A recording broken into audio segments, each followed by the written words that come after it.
उनकी पुण्यतिथि के अवसर पर गुरु दरबार का लगाना,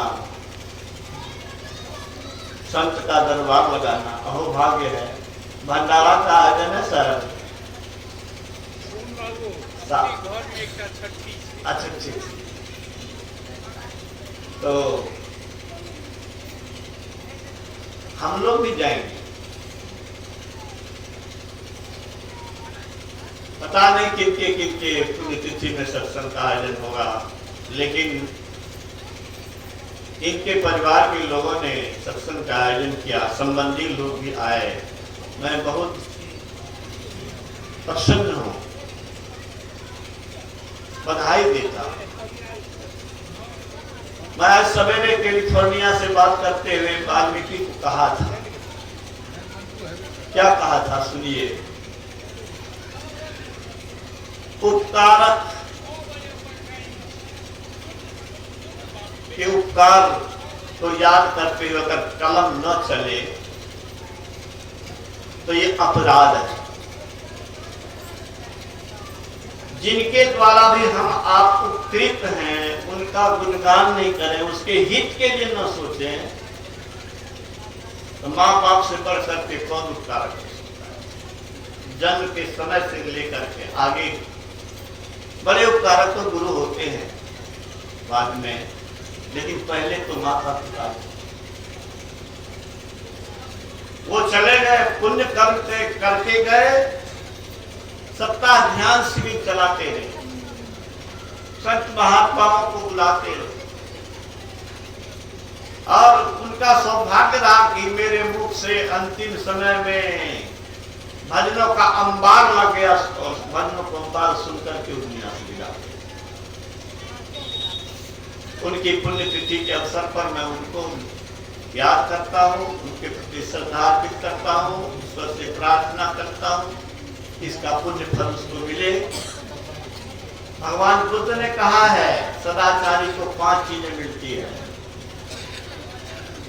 क्या मिलती है? संसार में सुयश फैलता है, जब तक जीवित रहता है अच्छे कर्म करने वाला का गुणगान होता है। ईश्वर की कृपा से संपत्ति में वृद्धि होती है। जिस किसी सभा में वो बोलते हैं उसका बोली का असर होता है। मरण सुखकर होता है और मरणोपरांत का जीवन सुखमय होता है। और पाप में अगर लिप्त रहे, अनैतिक कर्म में रहे, तो 5 विपरीत चीज मिलेगी। क्या? संसार में अपजस होगा, संपत्ति घटेगी, तो आपके वक्तव्य का असर आपके बेटे पर भी नहीं होगा। एक आदमी कह रहा था, बाप कुछ अच्छा काम करने के लिए कह रहा था, अब बेटा हमको कहता है कि अपना कहना ना करें। तो आप अगर गलत कहेंगे तो आपका बेटा भी आपकी बात नहीं मानेगा।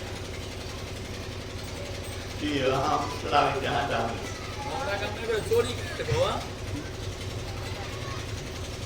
तो मरण दुखकर होता है, मरणोपरांत का जीवन दुख में होता है। इसलिए इस जीवन में और जीवन के बाद भी अच्छी गति चाहते हैं तो पाप से बचिए। और अंतिम समय में तमोस मछली खाद कबरा छोड़ दो। मांसाहारी बन करके मत जाइए। खाने के लिए एक से एक चीज है, क्यों मांस से खाया जाए। डॉक्टर साहब के क्लिनिक में हमने देखा था ऑल इंडिया मेडिकल साइंस का चार्ट। एक अंडा में 80 कैलोरी ऊर्जा और एक केला में 120 कैलोरी ऊर्जा।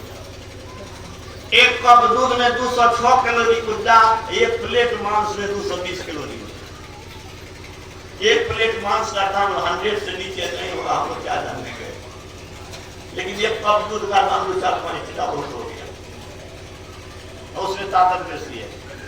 ये विज्ञान का कार्य मैं नहीं करता। और मैं आपको कहता हूं कि जानने के लिए काफी का अगर बॉडी को काटेगा तो कितना छटपटाएंगे। सुई दे एक मन क्या देता, सुई दे मुंह घुमा देता, एक खून निकाले, जब आप काट ले तो छटपटा वो छटपटा को मारते तो तोरा नहीं भोगे पड़ता। जे खाए छी अखनियों कहे छी सब काम नहीं करू। हमरा यहाँ कभी मिस्त्री रहे बुझलिए ना,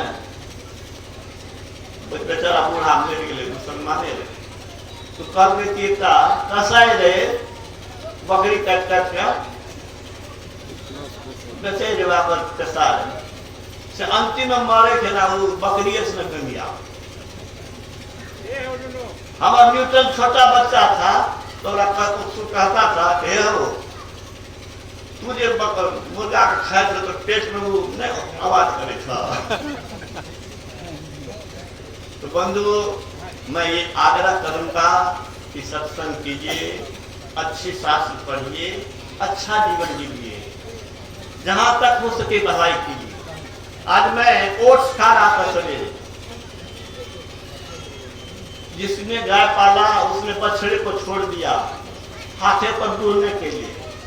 गाय की बछड़ा तो किसी काम का नहीं होता, बाछी रहेगी तो गाय बनेगी, अब बछड़ा तो हलो उसने जर्सी जाता है तो बेचारा बोलते रहता है, खोजते रहता है। तो मेरे यहाँ मैं जो ओट्स खा रहा था तो पहुंच गया तो मेरा भीतर कहा अरे वो भूखा है, हम खा रहे हैं कि ठीक नहीं है। मैं खाना छोड़ करके गया, रोटी लेकर के उसको दिया, सब कुछ खाया। ये ज्ञान कहां से आया बोलो तो भाई? ये संतों के सानिध्य में रह करके सीखा, समझा कि किसी भी जीव के दुख को अपना दुख समझो, और तुम दूसरे के जीव के दुख को दुख नहीं समझोगे तो तुम्हारा दुख का क्यों कोई समझेगा? आप अगर ईश्वर के संतान के दुख दर्द को नहीं समझेंगे तो आपके दुख दर्द को ईश्वर क्यों समझे, और आपके पुकारने पर, व्याकुल होने पर ही क्यों मदद करे? द्रौपदी के पुकारने पर मदद करने के लिए भगवान कृष्ण क्यों आए? कि भगवान कृष्ण को मानते थे द्रौपदी, इसीलिए द्रौपदी की रक्षा के लिए भगवान कृष्ण हो गए। और इस युग में अगर गुरु भक्त को किसी ने ललकारा है पवित्र हृदय वाली को, तो उसकी रक्षा के लिए असंभव अचल काम हुआ है। और मेरे एक साथी ने बीएस कॉलेज में मैं बात सुनाता हूं, गुरु महाराज के विरुद्ध में बोल दिया, मेरा हृदय आहत हो गया, जो नहीं बोलना चाहिए बोल गया। बीएससी ऑनर्स का मैं छात्र। उसी दिन शाम में उसको कलेजे में इतना दर्द हुआ कि पटना में जाकर के वह भर्ती हुआ, और वहां से जब आया तो आदमी सीधे हाथ जोड़ करके माफी मांगने लगा। उच्च जाति का था, क्यों इस भक्ति भावना को माने? तो गुरु महाराज को शूद्र मानता, बुनियाद थे। तो बंधुओं, मैंने देखा है महर्षि की शक्ति, महर्षि की बात मानिए। हमने आपने कबीर नानक सूर तुलसी को नहीं देखा, लेकिन महर्षि में ही हाल में हुए, इसी जिले में हुए, उनके साहित्य को पढ़िए, सत्संग कीजिए। मैं आप लोगों से आग्रह करता हूँ कि आरती के बाद भंडारा होगा, भंडारा के बाद महाप्रसाद पा करके जाएंगे, और आरती के बाद जो पुस्तक लेना चाहेंगे ले सकेंगे। और गुरु महाराज का साहित्य मेरे यहाँ मिलता है। 2 फरवरी को मेरे यहाँ, 2 मार्च को सत्संग होगा अपराह्न कालीन, 26 को यहाँ संजय जी के यहाँ सत्संग होगा, और 19 तारीख को यहाँ बेलहा घाट में भी सत्संग है, और 21 को मेरे पड़ोस में सत्संग है। आप इस सभी सत्संगों के लिए सादर आमंत्रित हैं। और आरती गान होगा श्री सद्गुरु महाराज।